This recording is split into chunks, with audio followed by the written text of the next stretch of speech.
Hello and welcome to week 3 of the coronavirus pandemic and our lockdown lifestyle. So far I seem to have escaped any infection.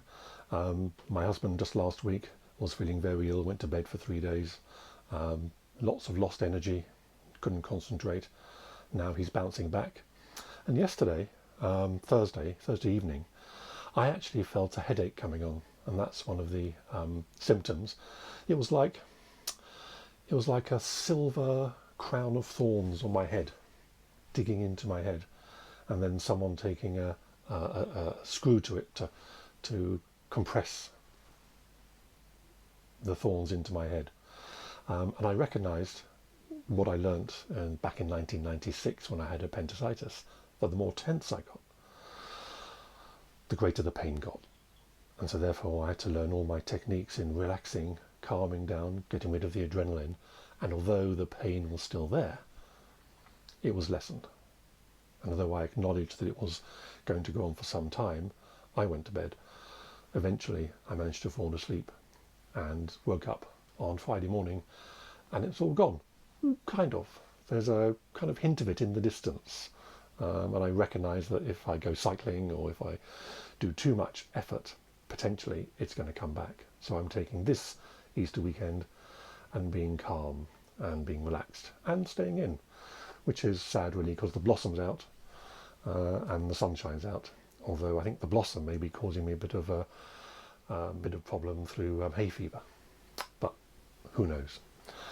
I've heard a lot on the last few weeks about anxiety. I've read a lot about anxiety and I've read a lot about how you can cope with anxiety. Most of the advice seems to be about it's common, which it is. A lot of people are feeling it, which they are. However, that doesn't really address how you engage with the anxiety. Many people deal with anxiety by ignoring it, pushing it away, boxing it up, pretending it doesn't exist, fighting against it. My 20 years experience as a therapist suggests that doesn't help. So knowing everybody else has it means there's nothing odd about you. You're responding to a changing situation whereby you're not in control of what's going on. And that sensation of anxiety is telling you that you don't have control. And that's the interesting point. Because your experience of anxiety is different from mine and probably different from everybody else's. I would imagine that when you talk about anxiety, you're talking of one of three things. There's either images in your head, there's perhaps voices in your head telling you how terrible everything's going to be, telling you how awful things are going to be. More often though, and to go with the images and the voices, there's going to be a sensation somewhere. Sensation in your head, a bit like my crown of thorns. A sensation in your throat or your chest or your stomach or your guts, or maybe even your legs. And my experience tells me that what we need to do is to engage with these sensations. So my suggestion is that as I go through this next exercise in how to engage with your anxiety, how to turn it into a dialogue, because I imagine it's a monologue at the moment, and how to change it, stop the video in case I go too fast, and gather your own experience at your own pace. So the process that I use for myself and for my clients is to describe the sensation.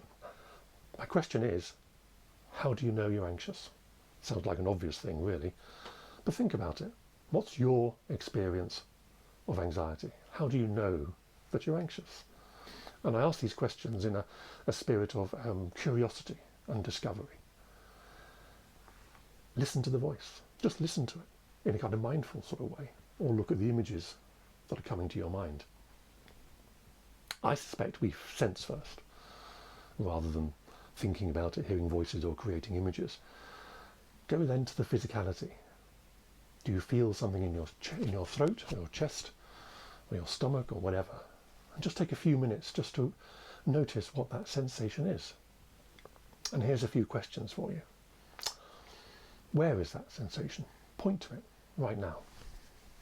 You've got a sensation somewhere that you don't have when you're not anxious, that you do have, that tells you it's time to be anxious.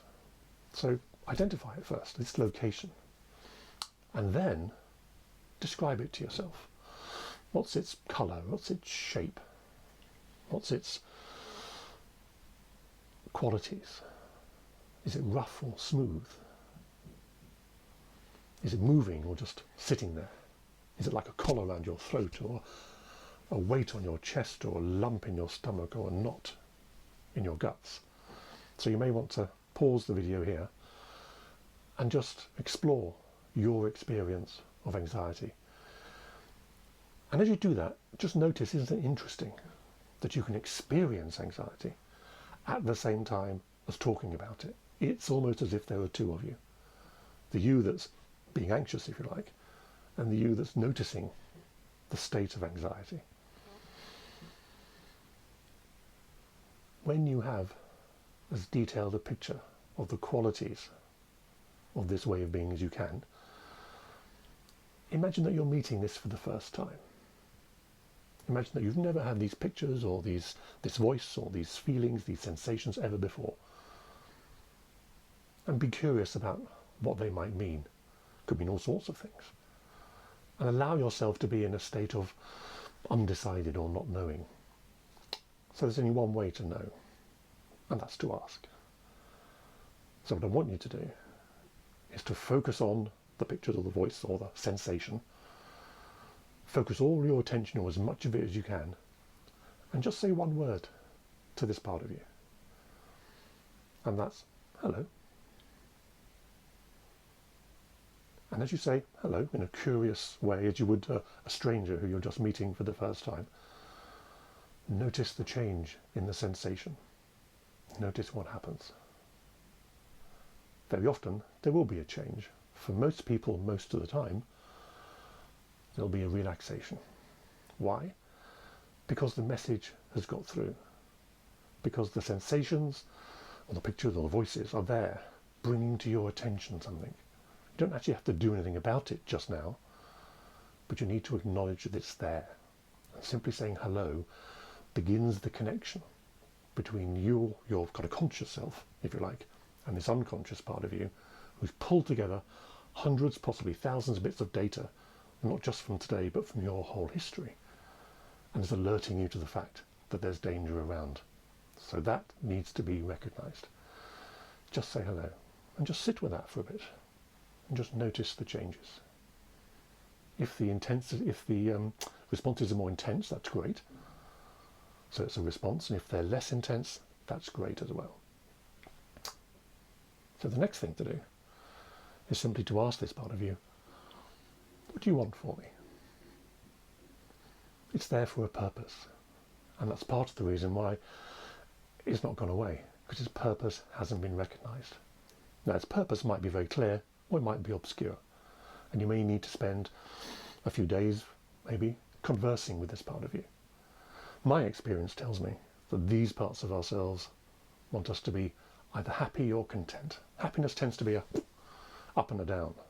Content seems to be a more level way of being. When you get an idea of what this part of you wants, you may ask it to do something else, just something different. And you may want to give the voice a new script, a form of words that enables you to be calm, to produce a different picture, whatever landscape or picture reminds you of being calm, or a sensation. Remind it how it is to be calm. A point here about parts that I've just been talking about. I don't know if they exist. There's no machine I can hook you up to measure how many different parts there are to you.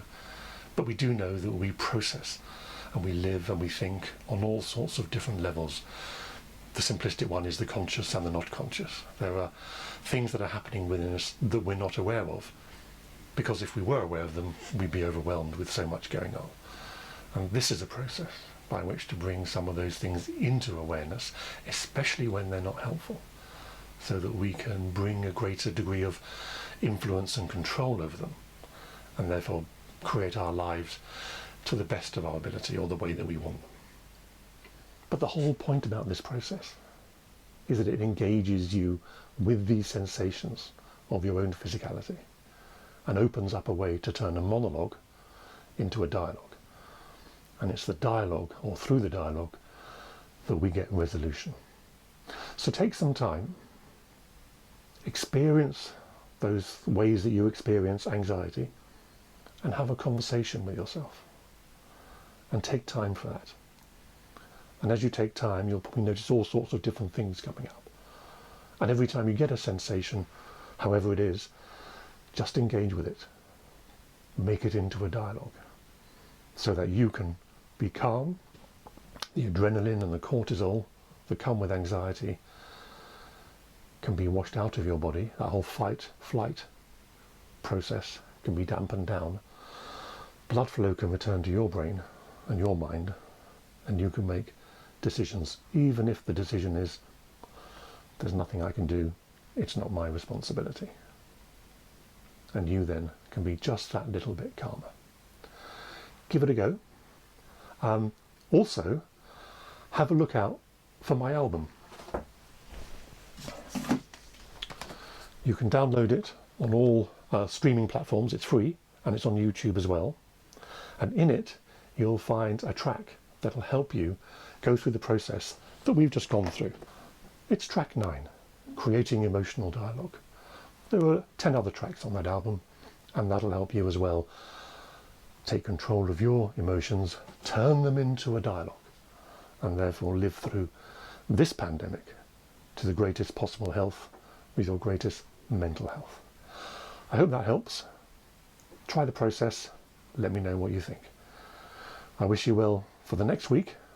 It looks like we're going to be in lockdown for a good few weeks yet. And I'll come back to you next week with some other ideas. Take care now.